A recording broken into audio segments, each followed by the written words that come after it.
అగ్ని నేత్రమహోగ్రజ్వాల దాచినావో రుద్రుడా,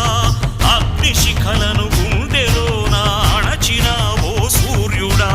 పరశ్వథమును చేతబూనిన పరశురాముని అంశవా,